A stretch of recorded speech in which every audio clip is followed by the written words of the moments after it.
Hey, kid, what do you like to eat for breakfast? Eggs, bacon, pancakes, waffles, toaster strudels? Those are all good. But if you're like me, nothing beats a nice big heaping bowl of cereal. Sugary, fruity, flaky, frosted, crunchy, chocolatey, appley, raisiny, branny, Kellogg's-y, you name it, I love them all. And just as good as the cereal is that big moment at the end when you get to... Oh yeah, nothing beats slurping down all that sweet cereal-flavored milk that's left in the bowl. Ah, so good. These days, I still enjoy cereal as a quick breakfast, midday munch, or late-night snack. They're great! But did you ever stop to wonder, what is cereal? Who invented it? And why do we pour milk over it? Are you ready to get serious about cereal as we get another whiff of science on Who smarted? Who's smarted? Who's smart? Is it you? Is it me? Is it science or history? Listen up, everyone. We make smarting lots of fun on Who Smarted? Silly rabbit. Tricks are for kids. Just follow me to the bowl. Follow my nose. Whether you're young or a little older, cereal may feel like something that's just always been around. But guess what? It wasn't. Huh? In fact, before cereal, many Americans didn't even eat breakfast. And if they did, it was usually leftovers from last night's dinner. Leftovers. Yay. Or a combo of greasy pork products and eggs. Oh, all that bacon and sausage makes me want to go back to bed. So where did the idea for breakfast cereal come from? I don't know. Well, it's kind of a funny story. Back in the 1870s, two brothers ran a health resort in Michigan. People from all over would go there to be treated for all sorts of ailments, many of them stomach-related. The eldest brother figured their problems may be due to what they were eating. I think people are eating way too much meat in the morning. It's too heavy. Perhaps a lighter, healthier diet of grains and vegetables would help my patients feel better. So, he created a product made of flour, oatmeal, and cornmeal, with no sugar added, Yay. that was baked into hard cakes, then smashed into little granules. He called it... Granola. Oh, and this guy's name was... John Kellogg, with 2 G's. Kellogg? Kellogg? Where have you heard or seen that name before? Why, of course, John Kellogg as in Kellogg's cereal. You know, the company that makes Rice Krispies, Fruit Loops, Frosted Mini Wheats, and Frosted Flakes. They're great! Along with countless others.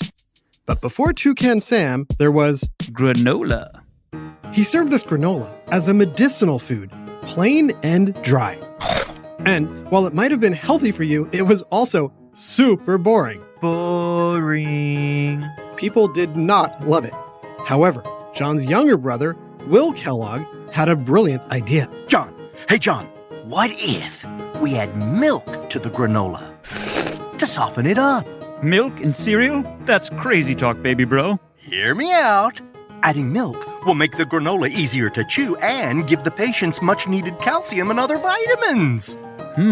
I like that. By adding milk, the sweetness of the oats and grains really popped, and the patients began eating it up, literally. Can I have some more? While John Kellogg saw people getting healthier, Will Kellogg saw the money potential of this breakthrough food. John, we can sell this cereal to everyone across the country. We'll make millions. But John was more interested in healthy patients than healthy profits. Look, Will, I'm not interested in making millions. I'm interested in making my patients healthier. Now go away. I'm very weird and I don't like you. Older brothers, am I right? And you should know, John wasn't kidding when he said he was weird. He believed so much in a healthy diet that he thought people should go to the bathroom 5 times a day and analyze it afterwards. Ew. And I'm not talking going number 1. In fact, John was so proud of his number 2s, he often showed them off to visitors and patients, assuming they'd be equally impressed with them. Look here, because of my healthy diet, my bowel movement is firm and non-odorous. Yours will be looking this good in no time. Wait, where's everyone going? Like I said, he was weird. Anyway, Without his big brother's approval, there wasn't much Will could do with the granola. But the story doesn't end there. Nope. A short while later, a new patient at the health resort loves the cereal so much that he helps Will make it and they become friends. But when he realizes the Kellogg brothers are not going to sell it anywhere, he steals, borrows the recipe, and starts his own cereal company. And that sneaky borrower is named C.W. Post. And he names the new cereal he creates Grape Nuts. Though it contains neither grapes nor nuts, the name is catchy. And it tastes pretty good because he added something yummy to it that the Kellogg brothers did not. Can you guess what it is? Why, it's sugar, of course. Sugar is bad for your poop. Maybe, but it's delicious for your cereal. Now remember, back in the 1890s, breakfast was not something most Americans enjoyed each morning. What? It was too time-consuming and expensive. But suddenly, there was a new food that was pretty cheap and really easy to prepare. Pour into a bowl, add milk, and Yum. everyone in America loved the new product. Except for Will Kellogg, of course, who was really angry at C.W. Post for stealing, borrowing, his idea. I'm gonna get back at that thief one day.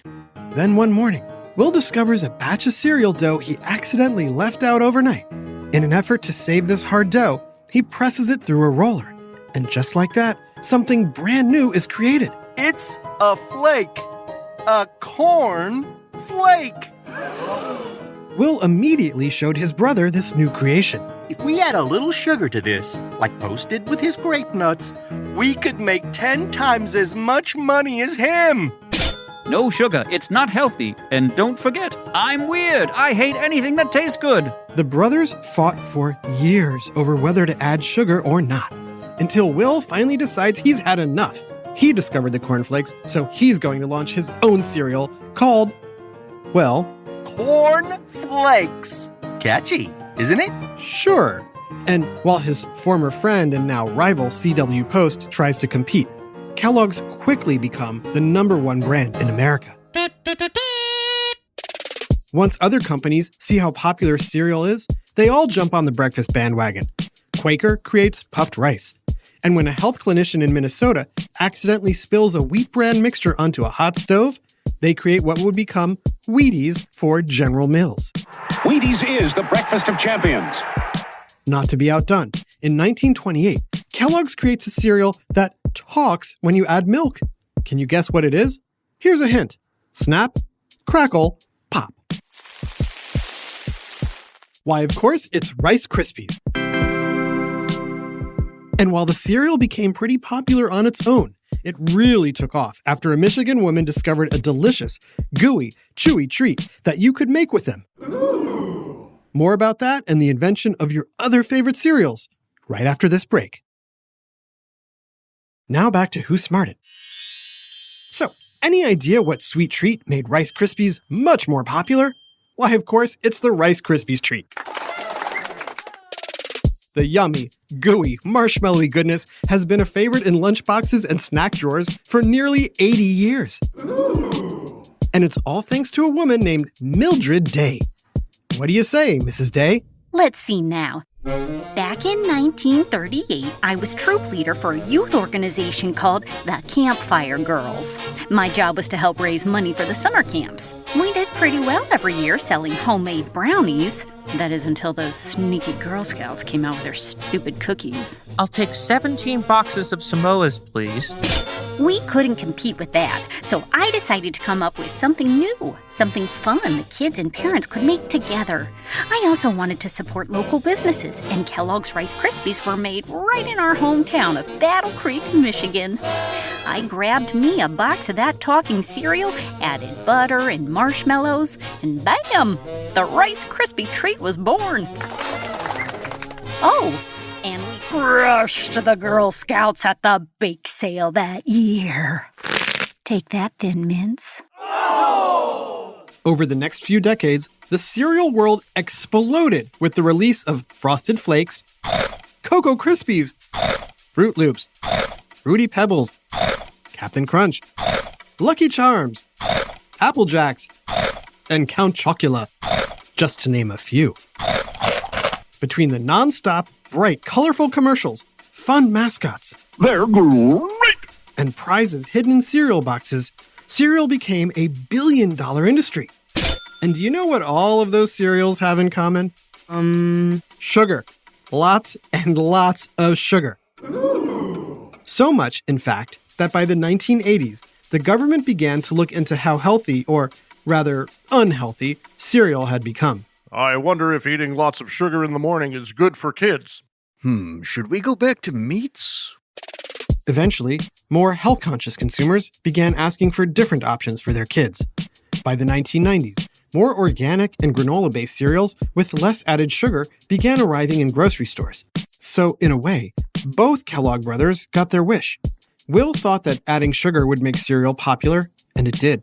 And that's why Honey Nut Cheerios, Cinnamon Toast Crunch, and Frosted Flakes are some of the most popular cereals around. Like I said, sugar equals sales. However, while that might be true, the most popular cereal in America is actually regular Cheerios, which is marketed as a heart-healthy, gluten-free, non-GMO, low-sugar, cholesterol-improving breakfast. Oh, okay, yeah, that's good, I guess. And the whole grain, vitamin-enriched Kellogg's Special K is also among the top 10 cereals. Meaning John Kellogg's vision of a healthy grain-style cereal also came true. Haha! But no matter whether you prefer healthier, Kix, kid-tested, mother-approved. or sugary cereal, Cookies for breakfast! Cookie Crisp! one thing we can all agree on: you gotta slurp the milk. Big shout out to Aiden and Evan in Richardson, Texas. Thanks for listening to Who Smarted every morning. This episode, Cereal, was written by Jason Williams and voiced by Jason Williams, Sheffield Chastain, Jenna Hoban, Gia Davis, Adam Tex Davis, Max Kamaski, and Jerry Colbert. Additional voices, technical direction, and sound design by Josh Hahn. Who Smarted is recorded and mixed at the Relic Room Studios. Our associate producer is Max Kamaski. The theme song is by Brian Suarez. Lyrics are written and performed by Adam Tex Davis. Who Smarted was created and produced by Adam Tex Davis and Jerry Colbert. This is an Atomic Entertainment production.